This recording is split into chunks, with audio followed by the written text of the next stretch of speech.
ऐसे ही old home चलते हैं और देखते हैं कि वहां पर क्या हालात हैं। भाई बात यह है कि ना तो हमें कोई यहाँ छोड़ के गया और ना हम किसी की वजह से तंग आके यहाँ आए। मैं तो खुद अपनी मर्जी से यहाँ आऊं, वरना मेरे बच्चे तो आज भी मेरी सांस के साथ सांस लेते हैं। ਇਸੇ ਗੱਲੋਂ ਤੇ 2 ਮਿੰਟ ਬਾਅਦ ਤੈਨੂੰ ਸਾਹ ਚੜ ਜਾਂਦਾ। ਗੁਲ ਸਾਹਿਬ ਤੁਹਾਨੂੰ ਸ਼ੌਕ ਹੈ ਆਪਣੀ ਔਲਾਦ ਦੀਆਂ ਕਰਤੂਤਾਂ ਦੇ ਪਰਦਾ ਪਾਉਣ ਦਾ। ਮੇਰੇ ਤੇ ਦੋਵੇਂ ਨਿਕੰਮੇ ਨਿਕਲੇ ਨੇ। ਉਹ ਤੂੰ ਦੋਵਾਂ ਨੂੰ ਰੋਣ ਡਿਆ, ਅਸੀਂ 3 ਜੰਮ ਕੇ ਕੀ तीर मार लिया। ओहो भाई यहाँ आकर भी घर की सोचे। अरे छोड़ दो भाई कि किसका बेटा क्या निकला है। ਤੁਸੀਂ ਛੱਡ ਸਕਦੇ ਹੋ ਜ਼ੁਬੈਰ ਸਾਹਿਬ, ਕਿਉਂਕਿ ਤੁਹਾਡੇ ਦੋਵੇਂ ਬਾਹਰ ਜਾ ਬੈਠੇ ਨੇ। चलो जी ना छोड़े, रहो दुखी। दुखी होने के जमाने गए भाई। शुरू शुरू में जब बच्चों ने मुझे लिफ्ट करवानी छोड़ी तो मेरा बीपी बड़ा शूट कर जाता था। बात बात पे मैं चिढ़ना शुरू हो जाता था। कसूर बेटों का नहीं था, बहुओं का कसूर था। बच्चे बेचारे उन्हीं की फरमाइशें पूरी करते करते सारा दिन गुजार देते थे। उनके पास वक्त ही नहीं था होता कि बाप के पास बैठ के कुछ दुख सुख की बात कर लें। और अगर कभी आ भी जाते थे तो बहुएं जो हैं वो उन पे थरथल्ली बढ़ जाती थी कि अब कहीं हमारी शिकायत न कर दें वालिद मोहतरम बच्चों को। इसलिए जब एक बेटा पास आके बैठता था तो उसकी बीवी उसको फोन पे बेलने देनी शुरू हो जाती थी। दूसरा आगे बैठता था तो उसकी बीवी दरवाजे की ओट में से उसे इशारे करना शुरू हो जाती थी। और उनको ये मालूम नहीं था कि मैं उनकी ये सारी हरकतें शीशे में से देख रहा हूं। भाई एक तो तुम फौरन गब्बर सिंह बन जाते हो। ओ भाई तुम्हारी हंसी की वजह से मैं इरिटेट हो रहा हूँ।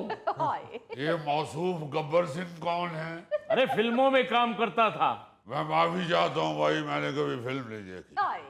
फिल्म नहीं देखी तुमने तो घर की स्टोरी तो ऐसे सुना रहे हो जैसे इस स्टोरी को ऑस्कर अवार्ड मिला हुआ है। एक मिनट, आप सुनाइए जी, आप क्या बता रहे थे? हाँ वो अब मैं बता रहा था जी कि बच्चे तंग आए हुए थे। मैं भी ऐसे ही ब्लड प्रेशर हाई करके तो बीमार होता जा रहा था। फिर एक बेटे की ट्रांसफर हो गई इस्लामाबाद। अच्छा। दूसरा जो प्राइवेट कंपनी में काम करता था कहने लगा मुझे कराची में बड़ा पैकेज मिल रहा है, मैं वहां जा रहा हूँ। वो बीवी को लेके उधर निकल गया। इस्लामाबाद वाला अपनी बीवी को लेके कहते जी मैं उधर जा रहा हूँ। मैंने कहा जाओ जाओ जाओ। हाँ ये ध्यान में रखना, बाकी भले सारी जायदाद तुम्हारी, मगर ये घर मैं किसी को नहीं दूंगा। मैंने भेज दिया सबको। यहाँ मैंने ओल्ड होम शुरू कर लिया। मैंने कहा भाई ये दोस्त भी इधर आ जाएंगे, मैं इनके साथ बातें करूंगा, मैं अपने बच्चों की हरकतें देख देख के अपना बीपी हाई नहीं करूंगा। और यहाँ गुजारा बड़ा अच्छा हो रहा है। आप देखिए कैसी वैरायटी आई हुई है। वैरायटी तो आ गई है। 2 घंटे हो गए 6 ही नहीं आ रहा। ये नहीं आ रहा तो तुम कौन सा शायद अफरीदी हो? यार जरा देखना इस दाने में 6 है भी कि नहीं। भाई बाजार से लिया तो 6 होगा, तुमने कौन सा दाना घर बनाया है? 6 है लेकिन आपके मुकद्दर में नहीं है।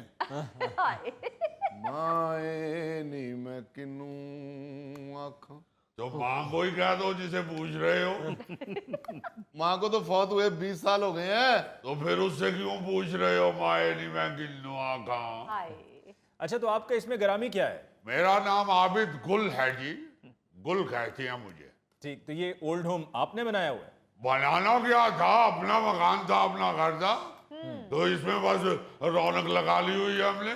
माशाल्लाह। गुल भाई तेरे वास्ते ते जगह का कोई मसला नहीं सी, तू ते सौखा बंदा सा, घर ही बना लिया ओल्ड होम। मेरा 4 कमरिਆਂ ਦਾ ਘਰ ਸੀ। 3 ਪੁੱਤਰ ਜਦੋਂ ਮੈਂ ਵਿਆਹੇ ਤੇ 3 ਤੇ ਕਮਰੇ ਮੱਲੇ ਗਏ ਤੇ ਚੌਥੇ ਕਮਰੇ 'ਚ ਮੈਂ ਰਹਿਣਾ ਹਾਂ। अच्छा। ਉਹ ਜਦੋਂ ਕੋਈ ਮਹਿਮਾਨ ਮਮੂਨ ਆਉਂਦਾ ਸੀ ਤੇ ਪੁੱਤਰ ਮੇਰੇ ਕਹਿੰਦੇ ਸੀ ਅੱਬਾ ਜੀ ਮਹਿਮਾਨ ਆਉਣੇ ਆ ਘੰਟੇ ਬਾਅਦ, ਤੁਸੀਂ ਬਾਹਰ ਫੇਰ ਆਓ ਜ਼ਰਾ। ਹਾਏ ਉਹ ਬਾਹਰ ਪਿਓ ਕਿੱਥੇ ਫਿਰੇ, ਪਿਓ ਦੇ ਗੋਡਿਆਂ 'ਚ ਪੀੜ ਹੁੰਦੀ। ਹਾਏ ਹਾਏ ਫਿਰ ਆਂਦੇ ਸਟੋਰ 'ਚ ਚਲਾ ਜਾ। ਸਟੋਰ 'ਚ ਮੈਂ ਕਿਉਂ ਜਾਵਾਂ? ਮੈਂ ਕੋਈ ਪੁਰਾਣੀ ਪੇਟੀ ਆ ਜਾਂ ਕੋਈ ਕਾਟ ਦਾ समान ਆ? हाय ये काट कबाड़ वाली बात में तुम भी सच्चे हो और गलत वो भी नहीं है। ਯਾਰ ਮੇਰੇ ਕੋਲ ਤੇ ਇੱਕ ਵੱਖਰਾ ਪੋਰਸ਼ਨ ਸੀ। ਮੇਰੇ ਦੋਵਾਂ ਨਕਮਿਆਂ ਨੂੰ ਲੱਗਦਾ ਸੀ ਕਿ ਮੈਂ ਮਗਰੋਂ ਲੱਥ ਜਾਵਾਂ ਤੇ ਇਹਨੂੰ ਕਿਰਾਏ ਤੇ ਚੜਾ ਕੇ ਤੇ ਚੰਗਾ ਭਲਾ ਕਰਾਇਆ ਆ ਸਕਦਾ। हाय भाई मेरे बच्चे तो अली मुमताज सब कहते हैं कि डैडी बाहर आ जाओ। भाई मैंने कहा मैंने बाहर आके क्या करना है, मेरे यहाँ 4 रिश्तेदार हैं। जो तुम्हें बिल्कुल ही मुंह नहीं लगाते। ਆਹ ਜੀ ਸੌਖੇ ਬੰਦੇ ਨੂੰ ਇਹੀ ਮौज ਹੁੰਦੀ ਏ, ਆਪਣੀ ਗੱਲ ਤੇ ਹੱਸੀ ਜਾਂਦਾ। गुल भाई अगर आपने आइंदा ऐसी बात की ना तो मैं अपना सामान उठा के यहाँ से फौरन चला जाऊंगा। ਓਏ ਇੱਥੋਂ ਨਹੀਂ ਜੁਲਣ ਹੁੰਦਾ, ਇੱਥੇ ਤਾਂ ਬੜਾ ਸਕੂਨ ਤੇ ਇਹੀ ਹੈ ਕਿ ਇੱਕ ਦੂਏ ਨਾਲ ਗੱਪਸ਼ਾਪੀ ਲਾ ਕਿੰਨੇ ਆ, ਖਪਸ਼ਾਪੀ ਪਾ ਕਿੰਨੇ ਆ ਤੇ ਦਿਲ ਦਾ ਬੋਝ ਹਲਕਾ ਹੋ ਜਾਂਦਾ ਹੈ। हाय जुबैर साहब आप नाराज ना हो, कहीं ना जाएं। यही गपशप तो आपके दिल का बोझ हल्का करती है। और क्या भाई, ये दिल का बोझ हल्का करने के लिए ही तो मैं आपसे छेड़छाड़ करता रहता हूँ। हाय आप यकीन माने भाई, जब बच्चों की शादी हो गई, वो अपनी जिंदगी में मसरूफ हो गए, तो कोई पास बैठता ही नहीं था। हाय माँ उनकी जो है वो अल्लाह को प्यारी हो चुकी थी, कोई पास बैठने वाला ही नहीं था। दिल का बोझ कहाँ हल्का करते। हाय जितनी देर तक वो बहिश्तर जिंदा थी, रौनक लगी रहती थी। बेशक वो मेरी किसी बात से इत्तफाक नहीं करती थी, हाय मगर असल में वो इख्तलाफ ही घर की रौनक थी। जी बिल्कुल। ये बीवी की अहमियत का एहसास ही 60 साल के बाद होता है। हाँ गुल साहब सेम मेरी भी यही कहानी है। और तुम तो हर एक की कहानी के साथ अपनी कहानी मिला लेते हो। हाय कोई चोर भी बताए ना कि मैं पहली दफा कैसे पकड़ा गया था, तो मौसूफ कह देते हैं मेरी भी सेम यही कहानी है।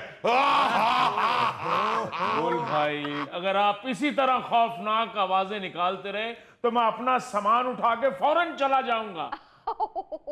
अरे भाई आपको जुबैर साहब कहीं जाने की क्या जरूरत है? फिक्र ना कीजिए, ये कहीं नहीं जाते। ये इनकी आदत है कहना कि मैं सामान उठा के चला जाऊंगा। घर में भी यही कहते रहते थे। अच्छा। एक दिन बच्चों ने कहा जी ठीक है आपकी मर्जी, फिर उठा के सामान इधर आ गए। वैसे भी कहाँ जाएंगे आप जुबैर साहब? अब तो पुल के नीचे भी बंदा बैठे ना तो पुलिस नशई समझ के ले जाती है। हाँ तो मैं बता रहा था कि 60 साल के बाद ही बीवी की अहमियत का पता चलता है। हाय हाय उससे पहले तो मर्द